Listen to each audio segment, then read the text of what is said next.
I'm Dolly Baston. Welcome back to Dolly's World. We're taping today at Marcel's Art Studio in Milltown, New Jersey. And the title of our show is From Africa to the Arctic. Sounds very mysterious, doesn't it? And very clever. Well, it's not mine.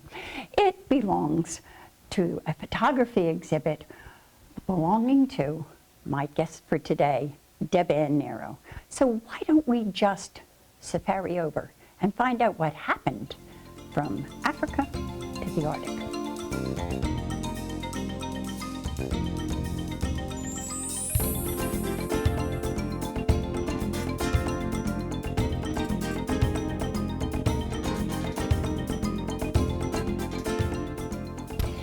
Deb, you had said once to me that although you had been trained in the world of science and the technical field, that you had always been torn between art and science, and that art has kind of won out, hasn't it?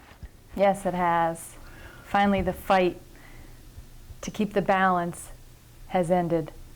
I've crossed to the other side now. Yeah, well, you're on the good side, I'm too. on the good side now. And there is a big crossover anyway between art and science. Yes, there is. So I love both, though. I really do. Well, we need both in this world. We do.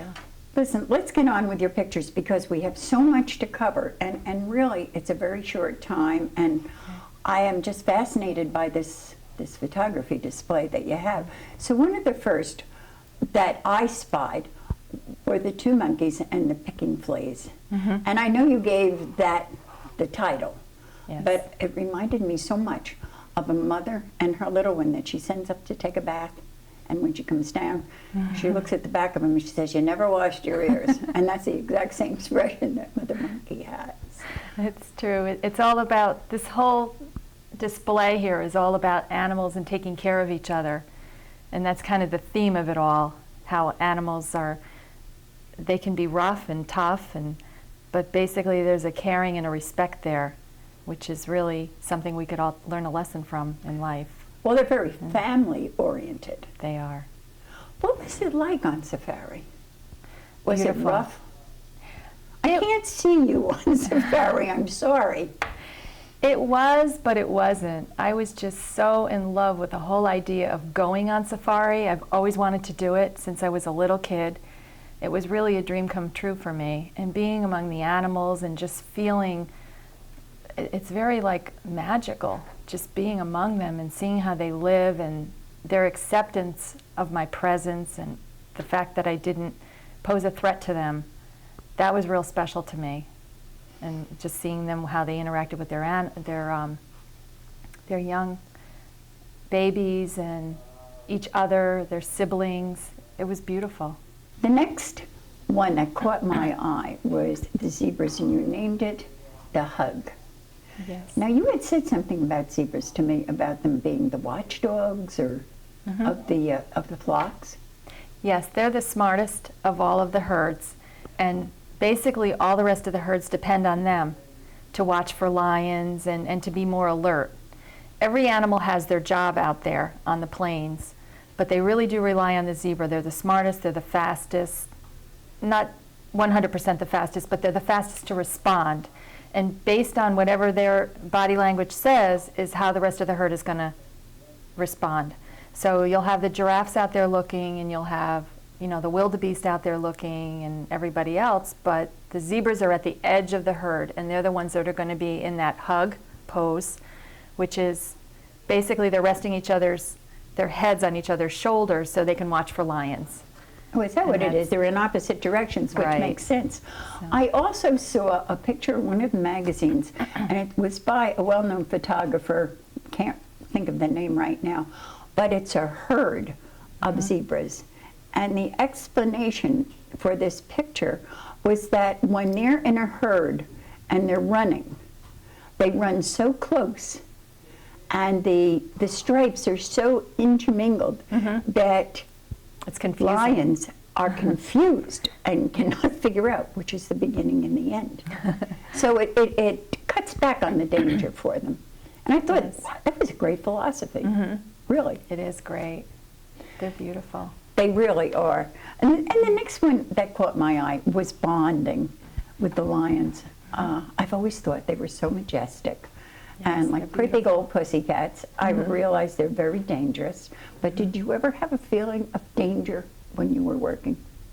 I always had a sense that something could happen, and I was aware of it. But I could feel whether, it's hard to describe it, but I get a feeling if something is not right. And I didn't get that feeling with the lions. I did with one of the elephants at one point, a bull elephant that was coming up to the van. I wasn't sure. But basically, I think he was just being curious and checking us out. If you're not a threat, if you don't pose a threat and you're not noisy and you don't, they can feel it, that there's no danger there. And these two, it took a long time to get that shot. I was waiting for it and waiting for it. Yeah, I was going to say, when you're out on safari and you're shooting, as I know you are so particular with your work, it has to take time. You just don't come across immediately any animal doing exactly what you were hoping it would do. No, unfortunately not. But I was very lucky because a lot of the animals, it did appear that they were posing for me. Although it may take a time, it may take 20 minutes or a half an hour, or I may need to go back at another time and reshoot. Eventually, I'm lucky to get most of my shots that I want, and that was held true with just about all of them. Well, the next couple of pictures, the first one are two cheetahs, correct? Yes. And they're called the sisters. Is that what you call Yes. them? The sisters? Yes. And then the one next to it, but if you look closely at the picture, you can see the tail end of another tail. Mm-hmm. And that leads to the following picture, which the is mom. Mama San, who is keeping watch, and that's what you have named it. Mm-hmm. She's keeping enemy watch. She's watching for hyenas, which are by far the deadliest and scariest of all the creatures, to the lions, the cheetahs, to all the animals, even the elephants. The hyenas are definitely the ones to watch out for. And that's what she was doing. She was watching for the enemy. Because when a band of hyenas comes, that's it. You know, they have to try to escape. They can't fight them. So she was watching for that while the babies were playing. And they were getting ready to start chasing this butterfly. There was a whole butterfly chase with this scene with these two. At one point, they ran around our truck to play with this butterfly, and the mom turns her head and doesn't see the babies anymore and just sees our truck with us sitting there with our cameras. And she's looking like at us and looking around, and we thought, uh-oh, this is it. She's going to jump right in on us. But she went around and she saw them, that they were chasing this butterfly, and so she calmed down. But it was a little bit scary at that moment, not knowing if she was going to pounce or what. As you said before, though, I think they have an instinct, and if they're not hungry, they have an instinct for who is safe, who is not safe. I think we give off odors of fear or anger or hate to an animal, and I think they pick up on it very fast. They must, because I rarely feel that I'm in danger when I'm with them. There are some close calls, and there have been times when I've looked through my camera lens and I've said, uh-oh, you know, it's looking at me. Yeah. It's looking at me, and I'm not sure if it's going to start coming this way or not. But for the most part, I don't feel any sense of danger, and I guess they sense that. They must. So far, I've just been very lucky. Well, the next picture is, and as much as I said before that I loved lions, I think my favorites have always been elephants. As a kid, I told you I was, for a while, stayed with the Barnum and Bailey Circus winter headquarters, and I really developed a great love for elephants. And you have snack time with mother and child. And that's really what most of these pictures are about, are mother and child, father and child. And it's just so interesting to watch. Did you have that feeling when you watched them? Well, the thing that impressed me the most about them is that everybody said to me, when you go there, the elephants are going to surround the babies, so you may not be able to get good shots of the babies. Well, the first thing I noticed was that when I got there, the mother showed me her baby. She kind of almost stepped away, like, here's my baby, what do you think? And just went about her business of feeding herself, and her baby is nursing, which I thought was a very relaxed state of mind for both elephants to be in, with me there shooting. And I was in a safari van with 3 other people and a driver, and they were not threatened at all. On most of my elephant shots, I am able to see the babies. They're not surrounded, they're not being hidden. Most of the time you hear people say, all I saw was the feet. It was like a little daycare center, and you just saw the little feet. But I didn't. I got to see the whole elephant, all the babies, and it was beautiful. Twins and birds and all together. So this was a really unique shot, I thought, to get them nursing and eating. The next one, which really took me, and I find I had watched the birth of one a few months ago on television, and I was absolutely fascinated by the process of their birth. But it's a giraffe. Mm-hmm. And you have Cover Girl? I have Cover Girl. Cover Girl, which is exactly what the shot is. And you have a delightful story of why those horns are there, which they never said that night on the show. Oh. Well, see, the African people told me a lot when I was there. The people there are just great. And they explained that when a giraffe is born, they have to drop 6 feet down, and they land on their heads. So those bony protrusions are to protect them from when they hit. And that's about the last time their head is going to hit the ground, because once they're born, they no longer, they don't lie down. They never lie down, because if they do lie down, they won't be able to pick their head back up again. Right. They could break their neck. So if you'll notice, even when a giraffe is eating or drinking, they spread their legs far and just lean down and eat that way, so they can use the leverage to get their neck back up. And of course, we have the male of this species, and I apologize ahead of time to the men in the audience, but this is usually how we find most of you, and that is getting a little sun. Well, sunscreen was fun because this lion was sleeping when we pulled up, and then proceeded to do some rolling around, belly up, that sort of thing. So I was able to get a series of shots of this one animal, which I just cherish, I love. And then I guess he just got tired of the whole thing. The sun was in his eyes, and he put his paws over his eyes. So that made for such a great shot. Should have rubbed a little Noxeme on his nose if you could have gotten that close. All right, I don't think I'd want to get that close. I was close enough. I was close enough for that shot. Or I didn't need my 400 lens. I used my regular lens on that, so. Well, before you were talking about how there is a time when all the animals work together or get along together. Mm-hmm. And I think nothing shows it as much as the picture you have that says paradise, mm-hmm. where they're all on different levels. Yes. And it reminds you almost of one of these Noah Ark mm-hmm. paintings that you see, that off in the distance there's an ark that they might be headed to, and eventually yes. they will all be together. Mm-hmm. But it's a beautiful shot.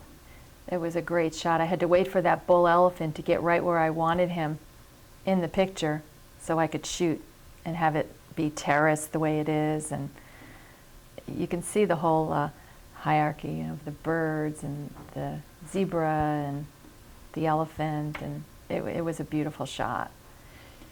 It's very surreal seeing this bull elephant just come out of nowhere and sort of move closer and closer and closer and closer. And then finally I said, this is it, this is the shot. I've got to get this. And then he just kind of proceeded along and just checking things out and kept going. They often warn you about the bull elephants to be careful. Oh yeah, especially when they start elephant dancing, that movement back and forth. Mm-hmm. Or when the ears go up. When the ears go up, you're in trouble. Get out. Right, back Move. Away. Move, mm-hmm. Right. Well, you also mentioned that you had breakfast with Mrs. Hippo. We had breakfast with all the hippos. They set up all these tables down there. It was a very elaborate setup with tablecloths and everything. And there we were with the hippos. You could just see bubbles going along the river, and then suddenly a snout would pop up. And that's how I got that shot of Mrs. Hippo. She was just bubbles for about 30 seconds. And I was watching the bubbles and watching the bubbles, had the camera ready, and then suddenly up popped her head. And it was her, and then there were the the crocs. So there was quite a few creatures there, but they prefer to call it breakfast with the hippos, so, Yes. which makes for humorous. It makes it easier to say, I think, when they're selling the idea than breakfast with the crocs. Exactly. Or breakfast with the snakes. Right. Although you had said that the hippo is the most dangerous animal. It's very dangerous. They look so mellow and so sweet, like they really wouldn't do anything to you. And maybe they wouldn't, but I've heard a lot of stories about people that get into the river or they're in a boat and the hippo will just knock the boat over and kill them. They're pretty deadly. They're more deadly than the croc. The croc, at least you know, chances are they're going to come after you. But the hippo, you don't really expect it. So they're pretty scary. Even on land, they can move pretty quickly on land as well. And big fellas. They're big. They're very big. Well, moving on. We talked about them before. The nemesis of the jungle were the hyenas, and you have one evidently partying. Party time. I mean, what a grin, and it's almost a wicked grin when Yes. you look at it. They're pretty scary, but I enjoyed them. I thought they were very interesting. We'd find them lying along the side of the road, taking a nap or taking care of their little ones. In this case, this one has several little ones in the den there with her, and we just kind of happened along and woke her up. And that's why all the teeth. That's why all the teeth. All the teeth, right. But there's probably about 6 babies in there with her, which was pretty precious to see. Well, the next one, which has quite a history behind it, is the Maasai, is that correct? Yes. Maasai village children. And you had some interesting stories about the women of the Maasai tribe. Mm-hmm. Well, what the men do to choose their women, or to get their women to choose them, is they dress up in these very colorful outfits, which they're totally self-reliant. They make everything themselves. And they dye this fabric and they make these elaborate outfits, which are really pretty. Lots of beads. They put this red dye from the bark of this tree in their hair and really make themselves look almost like women. They dress up and put makeup like women. And once they get the woman, then suddenly that's it. The woman, they've decided, it's the same old story. They've decided that this is it, they're going to get married. So the woman then shaves her head, moves into her future husband's mother's home, and proceeds to build the house that they're going to live in, the marital home. And she does that out of the dung from their animals. And they pretty much use that dung for everything. They start fires with it, they build homes with it, and this is it for them. Without that, they wouldn't survive, because that's their shelter. And the beauty of it is that because they're nomadic, they're only in one place for maybe 5 years max, as they move on to a new place, that house will go down, will revert back to nature, and they'll build a new one. So it's all basically, I guess, natural. Debbie, what made a nice girl like you want to go up to the frozen wasteland? It took a lot, because I don't like to be cold. I hate cold. But I had to get these shots of the bears. As soon as I heard about Churchill, Canada and the bears, and that's where they go on the ice and wait for the ice to freeze so they can go and hunt seals, I said, that's it, I've got to go. So I scheduled it, and I said to my husband, I'm going to the Arctic. Would you like to come? And he said, no, there isn't enough time. I'm too busy, and it sounds like it's kind of dangerous. And I said, no, you don't understand. I'm going. Would you like me to book a flight with you? Because you're going to need to do it now. I'm scheduling everything. And he's like, oh, okay. So then we're off and running. We bought all this gear and the stuff that they wear to work on the pipelines, and we had to get special warmers for my equipment so it wouldn't freeze, and several airplane flights, and it was quite an ordeal. And trying not to have them search and x-ray my film, that was the biggest thing. Oh, yeah. You can't x-ray my film, please. So it was quite an experience getting there, and then when we got there, it was so cold. I thought, this is it. I'm not going to last here a day. So we decided we were going to go out, and I was going to get my shots, and that was it. And it was so exciting, I forgot how cold I was half the time, but not all the time. Not all. I had to be careful that my eyes didn't freeze because it was so cold, and I couldn't close one eye because I never knew what was going to come from behind or from the side.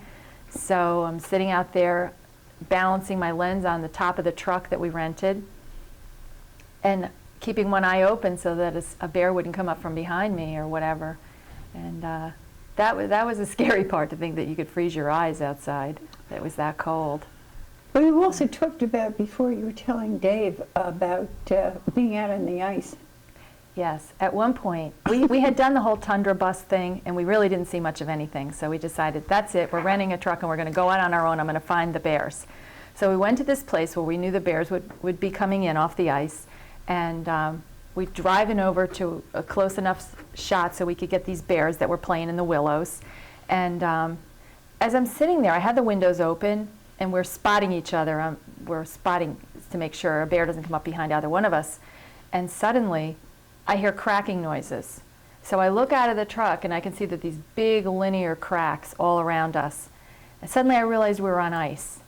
And I said, oh my God, we're on ice. And if we survive cracking through the ice and the frigid cold water and not being sucked out to sea, then we've got to get past 2 polar bears, which are between us and shore. And we vowed we'd never do this again until the next day when we got there and we sat there and we saw this other photographer truck going out, and bears were there and we couldn't get them where we were. So we said, that's it, we're going. And we went right back out there again and got some great shots. You certainly did. They were just fun, those bears. There's one that you called the discussion. Yes. Looks like 2 politicians. Yeah, they were having this whole little thing going on. You could hear the growling, and I think it was most of the shots I have, I think, are part of a love dance, where they do this whole little thing. This ritual. Yes, and that's what a lot of my work is, the dancing bears, the singing bears, and it was a lot of fun doing that. And the nap time bear and the suntan bear. Good Lord, you got them all. And they all have adorable names. They do. They're like puppies. They kind of play like puppies. So they're not really like bears, even though they are. And those names just sort of hit me when I saw the images. So. Until they're hungry, they're like puppies. And then they're very hungry puppies. Yes.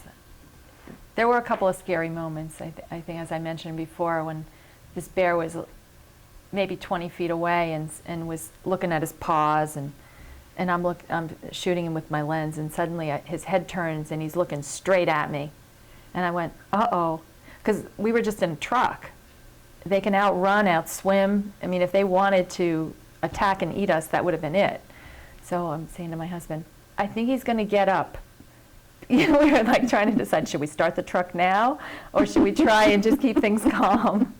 Unfortunately, he got distracted by one of the dogs or something, the huskies. He was in their turf. Yeah, that's another picture that you have up there, is the bear with the husky. What had happened was the bear came in off the ice, and the huskies have a thing. This is their spot. This is their turf. And if the bears have had seals and they're full, then that's one thing. If they're hungry, they will attack and eat these dogs. So part of my fear was that I was about to witness something awful. But it turned out that they were rubbing heads at one point. I missed that shot. That would have been a great shot. This dog was saying to him, this is my turf. And he was really bossing the bear around. Like, you can come this far, but you can't come any closer. So they did this whole little thing. They're walking along, and it looked like they're having this whole conversation. It was really cute. It's mine, it's yours, it's mine, it's yours. Yes, and there's a whole respect there that animals have for one another, which I just think is so amazing, that a bear could just destroy this dog and yet respected the boundaries because there was no reason not to. He wasn't hungry, so why not? Whereas, like I said, I think people can learn a lot from animals and how to treat others.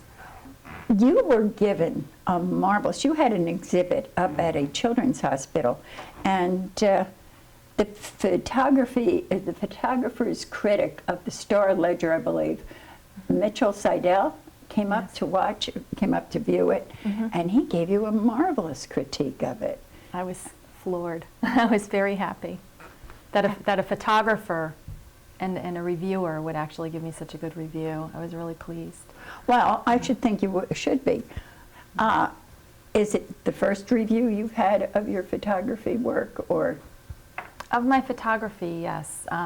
There was an article on my artwork, which was also part of our group, the opening of this studio. Mm-hmm. They did some reporting on it, and they discussed some of the artwork, and I actually have a paragraph in there too, which was another surprise, pleasant surprise, where she critiqued my nudes and drawings and stuff. So it was really nice. Yes, well, it must be told that you are an extremely talented artist who works in the medium of Thank you. oils and watercolors and pen and ink. And Deb, what has given you the inspiration for all your work, and a thought that will take you into the future with it? Well, my love of nature and animals and people, and also it gives me the ability to share what I see through my eyes with the world and the people around me. And it's a way of giving back, like people that are handicapped and can't get out. I can bring my work to them and hang it in their hospital, and they can appreciate it and enjoy it every day. So I think if you have a gift, you need to give back. So that's what inspires me. When I said it was the end of the show, that's exactly what I meant by this picture here of going home. And I think that says it all. And again, it explains the theme of today's show, that family is very important. My special thanks to my guest, Deb and Nero, and of course to Marcel from Marcel's Art Studio in Milltown. Don't forget to go up. It's a great exhibit. And who knows, you might pick out something for the holidays for a nice little gift. I'll see you all next month. We've got a great show then too. And in the meantime, take care.